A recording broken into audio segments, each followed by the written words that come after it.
knocking on every door. I see your lot talking about Berekaya again.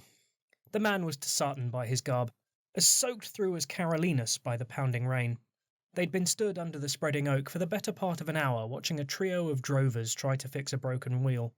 My lot? Carolinus was confused. The highborn? The Dessartan shook his head and pointed to the bell tower with the locked gate medallion Carolinus wore around his neck. Vigilance, he said. Oh, you mean Irada's statement, he corrected himself immediately. Her writ of consecration. The Dessartan nodded. He took off his hat and fruitlessly wrung it out before slapping it back on his balding pate. Carolinus noted the jagged scar that ran across the left-hand side of his head, normally hidden by the hat. It looked old and vicious. Aye, that's the one. Good stuff. Are you vigilant yourself? Asked Carolinus. The Dessartan quickly shook his head again. No, not me, mate. He pulled up his sodden sleeves, first one, then the other, to reveal tattoos on his forearms. A hammer and axe held in the talons of a bird Carolinus fancied might have been a jackdaw. Pilgrim of courage here, a proud follower in the footsteps of Colin Ingertarn. On me way down to look at this orchard in Tower March. Carolinus noticed that there were other tattoos on the man's wrists that looked older, rougher, amateur compared to the beautiful designs on his forearms. The Dessartan noticed him noticing, and quickly pulled his sleeves back down to cover them. Anyway, he said briskly, this writ of consecration, what do you make of it? It's a sensible approach to a different problem, Carolinus replied. As to Berekaya, we live in dangerous times, and for all his flaws, the man was an inspiration to those facing threats within and without. Aye, the man was an arrogant prick, said the Dessartan with a quick wolfish grin. Mind you, old Bishop Badog always said that if the vigilance hadn't beaten his tit, we'd have sought recognition ourselves. You can take the bravo from out of Tassato. Carolinus wasn't sure whether to be affronted or not. Badog did not sound like the kind of name the highborn associated with a league bishop, even one associated with the Courage Assembly, but there was perhaps a ring of truth to the words. Berekaya had left the politics of the League for the virtue of Highguard late in life, but as far as he was concerned, the exemplar was highborn through and through. He may have begun as a bravo and child of the streets, but his ambition took him to the chapters of Highguard. It was a great story, and one Carolinus had enjoyed reading since he was a child himself.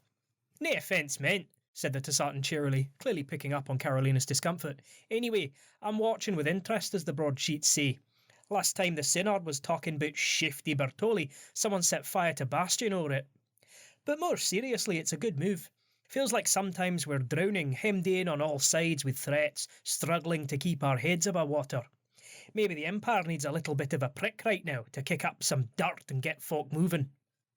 The Empire always needs someone to take a lantern into the nasty places where the virtuous cannot go for fear of getting their boots dirty, Carolinus quoted. Aye, damn right, said the Dessartan fiercely. Knowing who to stab is half the fight won right there, as my mate Dana used to say.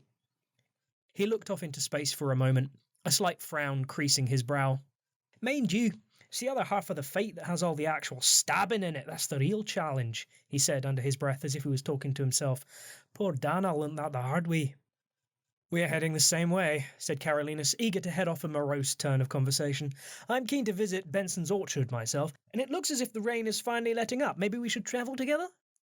The Dessartan nodded enthusiastically. We can start by seeing if those lads are prepared to swap someone who knows how a wagon wheel works for a trip to the next town, maybe. He gestured along the road. Carolinus nodded his agreement. Always better to travel as a group in these dangerous times. The highborn vigilance offer wasn't entirely selfless, of course. These were dangerous times, and it was always better to travel in a group. As they walked down the road in the slackening rain towards the trio and their ox cart, Carolinus considered his new travelling companion, both what the man had said and what he had inferred about him. The Dessartan had the look of a man who knew how to use the warhammer strapped to his hip, and the easy air of someone who was not a stranger to violence. Which could be a good thing and a bad thing on the open road, of course. Some of the tattoos spoke of a rough life, but the courage tattoos were clearly fine pieces of art that bespoke a man of means. Weighed against that, the highborn was already running over the likely routes to Tower March from Tassato, none of which passed through this part of the marches, and the man's clothes were clearly not suited to a long hike over uneven roads in the rain. There were any number of innocent explanations for this, but also quite a few suspicious ones, and it was his duty, his calling, to ferret out the truth and decide whether anything needed to be done about it. The inspiration of Berechiah drives vigilance pilgrims and priests to actively tear out the poison that threatens the Empire. We, the Vigilance Assembly, encourage the creation of an inspirational monument consecrated with true Lao at his basilica in Bastion, so that his inspiration in rooting out threats can be felt across the Empire. Irada von Temeshwar, Autumn Equinox 385 YE, upheld, greater majority, 250-0.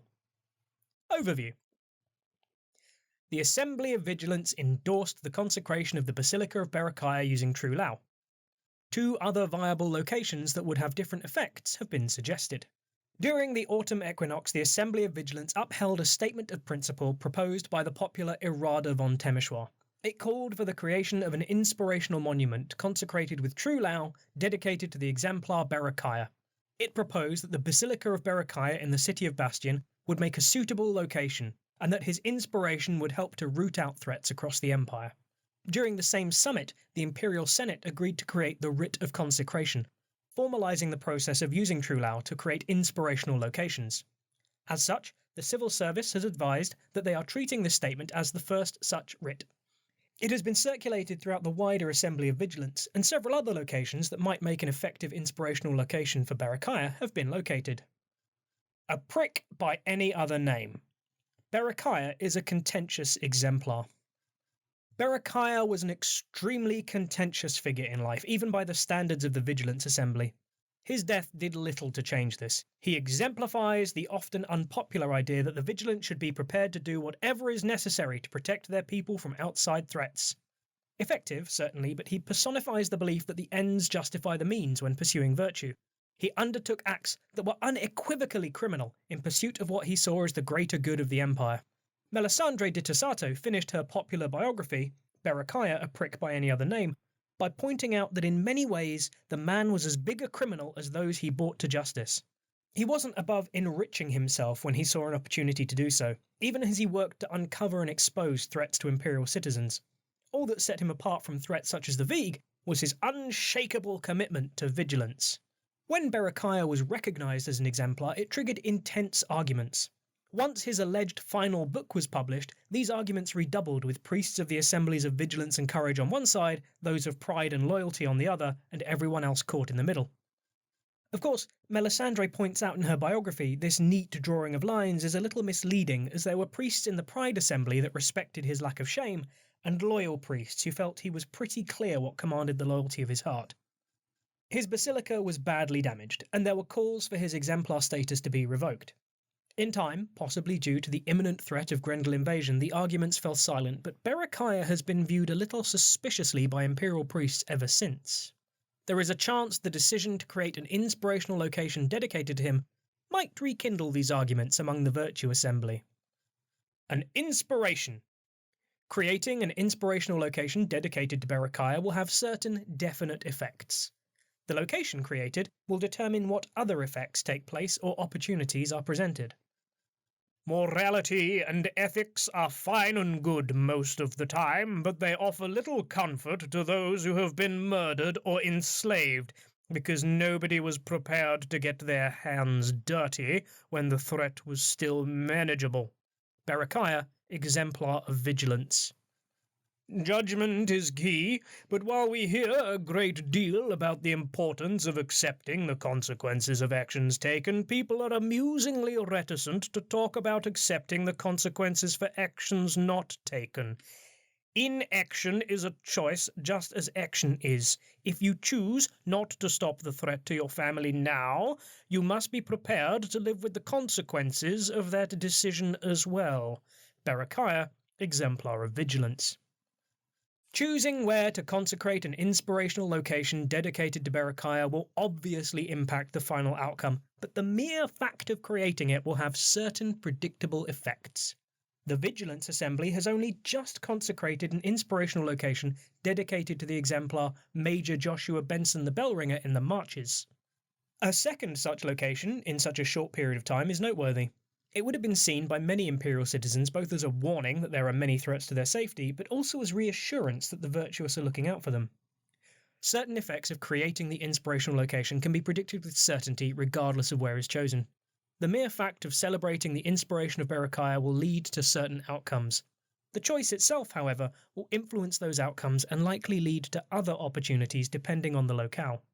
Unblinking eyes. For a year after the consecration, there would be a significant boost to congregations preaching about vigilance. Statements of the Vigilance Virtue Assembly would be as likely to lead to mandates or similar responses as those by a national assembly. The story of Berechiah's life is inspirational in and of itself. An orphan from Tasato who rises to become a powerful, wealthy citizen of the League, then becomes highborn in pursuit of virtue. A character that embodies vigilance that, whatever his flaws, remains committed to rooting out threats to the people of the Empire and destroying them. Possessed of a rebellious streak that causes him to step outside the strict bounds of law to bring down those who might have felt they were beyond its reach. People love a bad boy with a heart of gold, after all. For 1 year after the Synod creates an inspirational location dedicated to Berechiah, the congregations of those Synod priests who preach vigilance will swell, granting each of them an additional dose of Lao and 2 votes in the Synod. Furthermore, any statement of principle in the Vigilance Assembly that achieves a greater majority will be examined with interest by priests and layfolk alike, making it more likely there will be some sort of response, as if it had come from a national assembly. Shine a light. For a year after the consecration, the Vigilance Assembly could direct the virtuous to seek out and help deal with threats. This would require a mandate and naming a specific territory. For a year after the inspirational location is completed, the Vigilance Assembly will be able to select a territory on which to focus the eyes of the virtuous.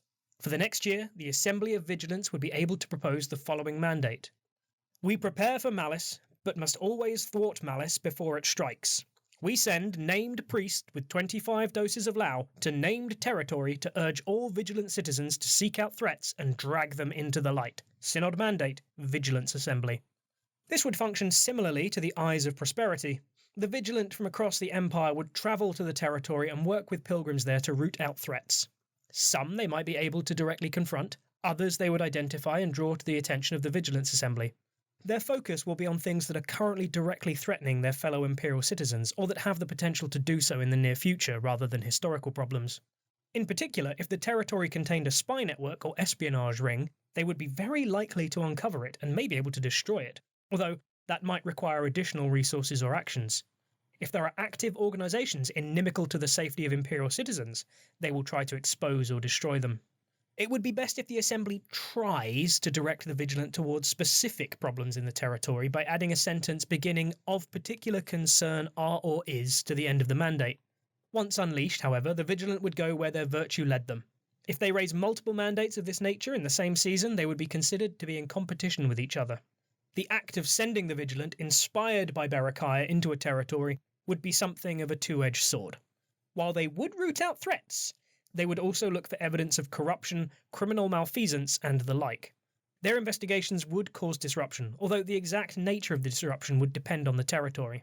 The likely outcome would be a penalty to the production of appropriate personal resources. For example, if the Vigilant were sent to a League city, their investigations would likely cause a penalty to the production of businesses for a season. The Empire badly needs someone like me. It needs someone to take a lantern into the nasty places where the virtuous cannot go for fear of getting their boots dirty. Berechiah, Exemplar of Vigilance. OOC note. The intention here is not to create an unstoppable army of vigilance followers who will solve the Empire's problems for them. Rather, in most cases, using this power will create a wind of fortune that identifies the threats in the chosen territory and proposes ways player characters could address them. It's important to appreciate that this tool cannot be wielded without members of the Vigilance Assembly taking the law into their own hands, albeit hands guided by a strong and sincere appreciation of vigilance. The solutions that are outlined may well involve criminal or legally dubious actions, or acting on information gathered by shady means. That's the inspiration of Berechiah. A paper shield. If you discover that someone is a threat, why should you scurry off to a magistrate to agree with you? Do you not trust your own judgment? I trust my judgment, and no judge should shy away from wielding an axe if they think the threat merits it. Berechiah, Exemplar of Vigilance. Legality is a matter for lesser minds. I am concerned with vigilance and ensuring that it is upheld. There are few prices too great to pay, and few alleys too dark to explore, when the prize is the virtue of immortal souls. Berechiah, exemplar of vigilance, from Necessary Actions of a Virtuous Sinner. Berechiah considered virtue to be more important than adherence to the law. While he was not shy about invoking the authority of imperial powers, he also encouraged people to take matters into their own hands. While the inspirational location stands, people will be less likely to seek the magistrates to solve their problems. Statements by any assembly that stress the need to follow imperial law rather than virtue will be unlikely to lead to a mandate. Berechiah famously thought that no set of laws, even laws as reasonable and well thought out as those of the Empire, should constrain the virtuous in pursuit of threats. The tenets of vigilance make no mention of obeying the law or working with the magistrates. The virtuous do not go out of their way to flaunt the law, but neither do they let it stop them when they need to do what is right. As long as an inspirational location dedicated to Berechiah stands, it will have a quiet but far-reaching influence not only on the Synod, but on the Empire as a whole. Statements of principle that urge people to obey the law over virtue, or that involve letting the proper authorities deal with a threat or danger, will not lead to any mandates. More subtly, the virtuous will become less likely to hand problems over to the magistrates and more likely to take direct action themselves. There won't automatically be a dramatic upsurge in lawlessness, but the magistrates will find their job more difficult because the people of the Empire will be less likely to look to them to solve their problems. When a thresher identifies someone who has been cursing their neighbours' fields, they'll take direct action to put a stop to them. When a league mountebank identifies that someone is taking money from a Grendel to spy on their neighbourhood, they'll make that person disappear, rather than report them to the magistrates and wait for them to deal with it. There'll also be a tendency to turn a blind eye to crimes the vigilant consider minor, petty or victimless, or use evidence of those crimes to coerce criminals into helping to locate or confront a larger threat. As Berechiah pointed out, virtue does not require the vigilant to immediately appraise the law of their suspicions, nor are blackmail or threats against the law. Aspirational goals. Creating an inspirational location dedicated to Berechiah might inspire further discussion about the role of the paragons and exemplars. In life, Berechiah was a committed aspirationalist. He belonged to a school of thought that holds that the distinction between paragons and exemplars is purely political and has no benefit to the way. Either someone is inspirational or they are not. The important thing is that these figures encourage virtue. Historians point to certain elements of Berechiah's life. His very public pilgrimage to Bastion, for example, or the possibly apocryphal tale that he left instructions for his final book of writing to be published only after he was recognised, as evidence of a man who is deeply cynical about the judgment of recognition. Creating an inspirational location tied to Berechiah cannot help but strengthen the aspirationalism movement. With the current renewal of faith prompted by the doctrine of enlightenment, it is likely to encourage interest in a discussion of the role of paragons and exemplars, the signs of the paragon and exemplar, the judgment of recognition, and the quite topical question of whether someone can be inspirational while also being a massive arsehole. The impact of a good story. The civil service have located 3 places that would make a powerful inspirational location dedicated to Berechiah. Along with these 3 predictable outcomes, the location chosen will lead to at least one additional opportunity or situation related to which aspect of Berechiah's life has been highlighted as especially inspirational. The civil service has identified 3 locations that particularly resonate with the life of Berechiah that might be considered with a notable effect. In accordance with the rite of consecration, they have prepared 3 mandates to empower a named priest to create an inspirational location, provided they have the support of the General Assembly. Mandate 1. Berechiah was an inspiration to all who prepare for malice and seek to thwart it. We send named priests with a dose of true Lao to consecrate the damaged basilica and bastion in the name of vigilance. Synod Mandate, General Assembly. Mandate 2. Berechiah was an inspiration to those who seek to find the poison in their neighbours' fields, lest their own be blighted. We send named priest with a dose of true Lao to consecrate his tomb in the necropolis in the name of vigilance. Synod Mandate, General Assembly. Mandate 3. Berechiah was an inspiration to those who seek out falsehood and reveal the truth. We send named priest with a dose of true Lao to consecrate the Ring Black Shrine in Tassato Regario in the name of vigilance. Synod Mandate, General Assembly. In each case, it's impossible to predict what additional effects the consecration of a specific location might have or opportunities it might create. Each of the 3 locations, however, would flavour the inspiration of Berechiah in a slightly different way, allowing for some speculation about what might happen if they were chosen. The Basilica in Bastion. Berechia's Basilica is in a parlous state and would likely need restoring. It represents a location resonant with Berechia's actions as a protector of the Empire. Just over 30 years ago in 303 YE, during the furor following the publication of the Necessary Actions of a Virtuous Sinner, the Basilica of Berechia in Bastion was badly damaged. While the Synod furiously debated the flagrant claim that virtue, and especially the virtue of vigilance, neither knew nor cared what moral lawmakers might attempt to claim was an appropriate behaviour, person or persons unknown set a fire that did significant damage to the structure. The damage has never been repaired. Some point to opposition from the Pride and Loyalty assemblies, others mutter darkly about the senators who Berechia held to account by exposing their weakness and corruption. It's most likely that the Empire simply had bigger fish to fry, or in this case, as the vandalism happened during the early years of the reign of Empress Diane when the main focus was trying to stop the Grendel conquering the southern imperial coast. The Custodes Clavium maintain the site as best they can, but if it is to become a major site of pilgrimage, they warn that it will require some significant refurbishment, enough that a commission would be required to restore it to the point that it is not a threat to life and limb of visiting pilgrims. The commission could come in the form of a Senate motion, or from any title with the ability to commission a sinecure. Their rough estimate at the moment is that such commission will need at a bare minimum 10 wains of white granite and 5 wains of weirwood to restore the structure fully. There would be no labour costs. The Custodes Clavium are keen to get to work, especially given the vague threat that the entire structure might collapse, dumping tons of stone into the neighbouring streets. There's no doubt that if the basilica were restored, it would likely bring with it an opportunity to create an imperial title. There is some talk of a clavum judici, which translates roughly from the old Assavean as key of judgment, referencing a famous quote from the exemplar. They'd likely receive Lao, have responsibilities around encouraging the virtuous to seek out threats and confront them, and might in theory accrue additional benefits and responsibilities. It remains to be seen exactly what form this title would take. Not restoring the basilica would not prevent it becoming a place of pilgrimage. Priest and pilgrims still visit the damaged basilica despite the small but extant risks they might get injured by falling roof tiles or be buried under a collapsing wall. Other additional effects from consecrating this location are likely to focus on the imperial level. Threats to the borders of the empire, foreign espionage threats and spy networks, the machinations of other nations, the business of the Senate, Synod, Military Council, Conclave and Bourse, the big impactful things. It would be much less likely to deal with the smaller, more local threats such as cults of Eternals, malign entities, petty sorcerers or criminals or the like. The Mausoleum of Shifty Bertolli. The tomb of Berechia stands in Necropolis. It represents Berechia's inspiration as someone who grew up poor and sought to protect imperial citizens rather than imperial institutions. While many assume his body rests in the vaults of his chapter in Sibella, Berechia is actually interred in a small but tasteful mausoleum in the necropolis.